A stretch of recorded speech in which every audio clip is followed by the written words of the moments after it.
Families were created by God, according to Psalms, in order to deal with loneliness. In other words, just like the first thing that happened is Adam, God saw that Adam was alone and he said it is not good. And it has never been good for anybody to be alone.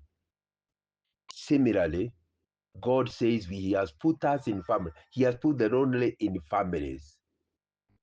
And it's important to understand that's why you're in a family.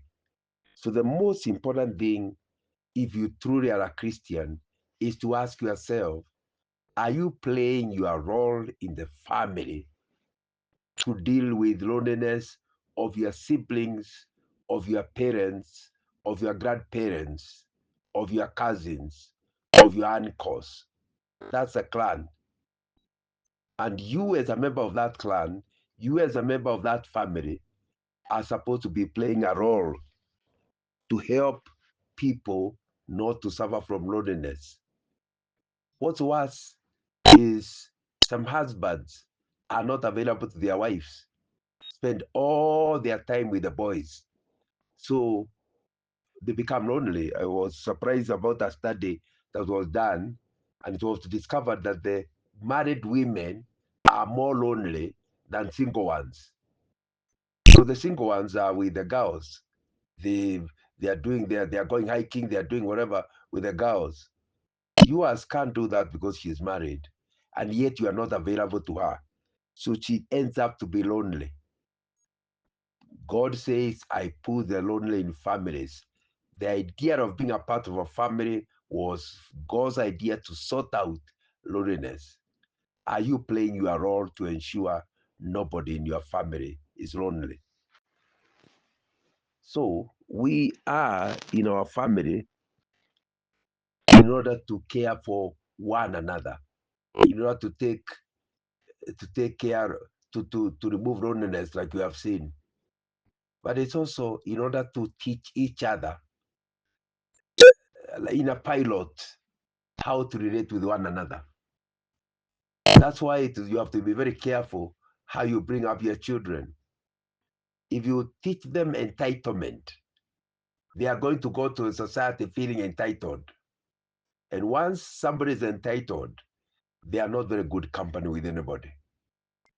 Every time they're eating somebody, they think the reason you are with me is because I'm beautiful. So they can't even say thank you when you buy them a cup of tea. After all, it must be a privilege for you to spend time with me. They feel entitled.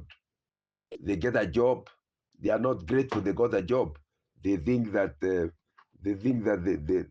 are entitled to the job. So it's in a family situation that you learn how to relate with one another, such that you'll have better relationship in life. So you need to take your time teaching your children how to relate with one another. In the book of Luke 2:58, we are told Jesus had such an upbringing that he learned to have favor with men. That's what I'm talking about. You need to learn very early how to relate with people so that they can be happy with you. They can find it easy to accept you. Jesus grew sociologically in favor with man. Of course, he also grew in favor with God. But the thing I want to point out this morning is that he grew in favor with man. Is that happening to your children in your family? Yes, if you are really going to use the family as a way of helping people to relate better in life, I think it will be important to teach them the importance of respecting other people's boundaries. That means you cannot take your sister's dress just because it's good for you. You can't take it without her permission. It's hers. But she's not wearing it today. It's hers. The child must be taught to respect other people's property, to respect other people's boundary. If your sister wants to be in the room quiet, don't go to make noise there. That is interfering with other people's boundaries. And the child must be taught the importance of nothing but, when people finally come out and become thieves, some of them, the intention is not to steal, is that they don't know how to respect other people's boundaries. Why is he having a car and I don't? Why is he having a coat and I don't? It is that spirit where you don't know how to respect what belongs to others and you learned wrongly at home that you end up becoming a thief out there. So you must teach in a family situation the importance of respecting boundaries. When you go to your cousin's place, their things are their things. If you need to use it, ask for permission. If they refuse, accept their refusal. It's their property. But it's not just other people's boundaries. You also need to set your own boundary. When you have a lot of problems at homes where uncles rape their own nieces, it's because the niece does not understand that a girl has to set boundaries. You cannot allow a boy to touch you in certain ways. You should report it to your mother. And you should run away from such a person, whether he's an uncle, a brother, a cousin, because you have been taught how to set your own boundaries. But families are also for dealing with people's problems. If somebody dies in your family, it is the immediate family that should be obeying the scripture that says in Romans chapter 12, mourn with those who mourn. It is you that is in a family situation that should mourn with the people. That's why it's a terrible thing that you have a relative who is going through challenges, whether financial or ailment or whatever, but you seem to smile about it. You seem to be happy that they're in such trouble.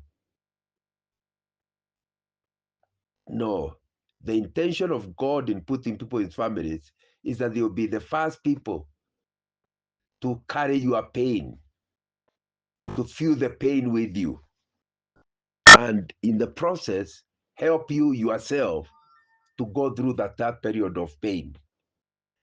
And in my prayer that that's something that you do.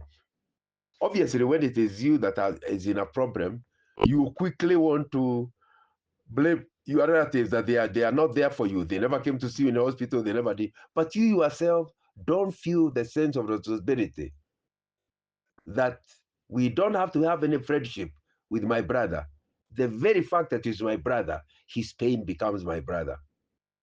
My brother doesn't have to have done anything good to me, but because he's my brother, I am going to be there for him. That's really what families were meant for, where you accept each other unconditionally. Somebody doesn't have to have done anything good for you to be there for them. Your parents do not have to have educated you for you to care for them. Just because they are your biological parents, you help them when they are weak. That's what God put us in families for. Genesis chapter 38, verse 8, we see this family situation. We read, then Judah, that's the son of Jacob, said to Onan, that is his own son, sleep with your brother's wife and fulfill your duty to her as a brother-in-law to raise up offspring for your brother. The custom is, if you get married to our family, you actually leave your own family totally. Your parents are no longer involved in this. It's a new family. Your father-in-law, your mother-in-law, and your husband's siblings who now become your family. And if their brother, their son is to die, according to this Old Testament custom, it is them who need to take care of you.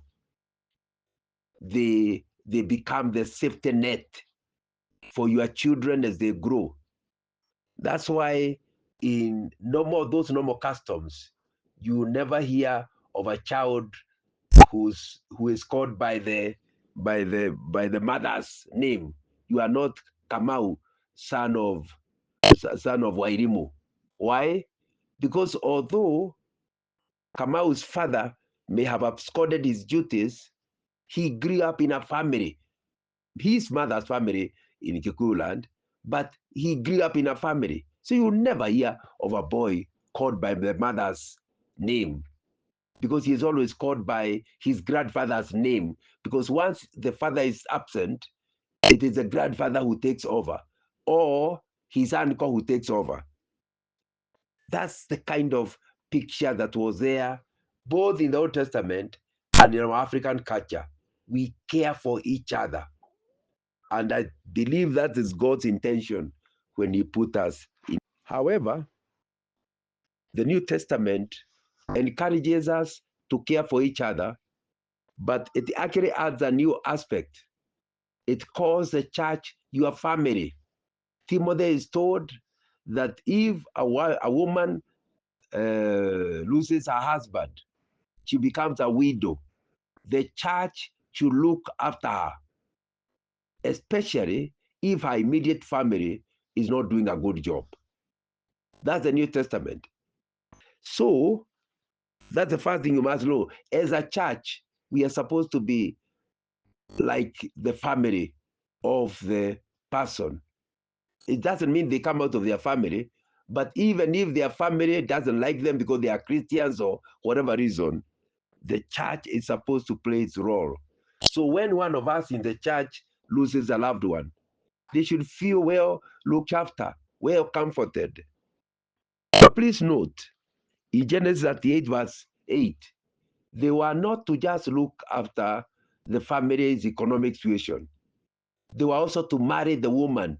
The brother of the late husband is to marry. And that's what the New Testament says. That's a no-go zone. You have your own wife. You are not allowed to pick another one. Look at the book of First Corinthians, chapter 7, verse 39. It says a woman is tied to her husband for as long as he lives. But if he dies, she is free to marry anyone as long as it belongs to the Lord. It's a total contradiction of the African traditions and of the Old Testament idea of wife inheritance, or to use the Kikuyu word, cleansing of the dead. It's not allowed. You now become part of the church and you are free to marry anyone. You don't marry in your husband's clan. You don't have to be in your husband's clan.